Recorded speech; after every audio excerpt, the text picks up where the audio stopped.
Mindless మనుషులందరూ కూడా ఈయన దేవుని కుమారుడా, ఈయన మనిషి కుమారుడా అని అనడానికి ఛాన్స్ లేదు.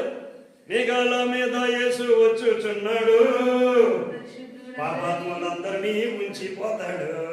తీసుకొని పోయి ఉంచిపోతాడు. ఎవరిని? పాపాత్ములు ఉంచుతాడు, పరిశుద్ధుల్ని అది ఆయన పొడుచును కూడా చూస్తున్నాడు. ఆ సంగతి అంటే ఆడుకోండి ఎత్తుతాడు.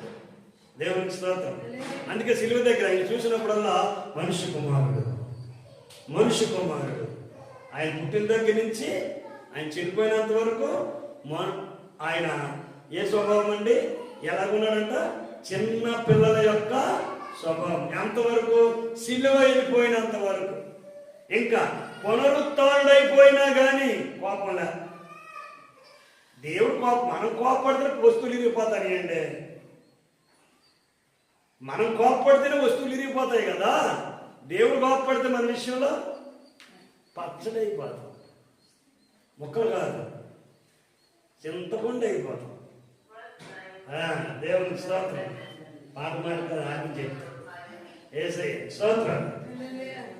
అందుకని మనం చేయాల్సిన పని ఆ మాట చెప్పి నేను ముగిస్తాను. అయితే మనం ఏం చేయాలి? ఆయన బిడ్డలుగా అంగీకరించడం అంటే ఎలా? చివర వచ్చినంగా యోహాను రాసిన మొదటి పత్రిక, యోహాను రాసిన మొదటి పత్రిక 1వ అధ్యాయం 5వ వచనం నుండి చదువుకుందాం.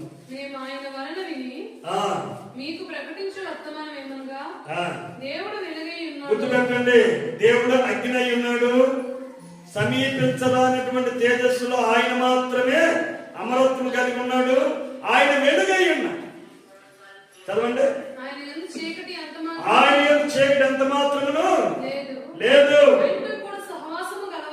ఆయనతో కూడా సహవాసము గలవారమని చెప్పుకొనుచు ఇంకా చెడు అలవాటులోనే నడిస్తే మనం అబద్ధమాడి దేవుని సత్యాన్ని అది గుర్తుపెట్టండి.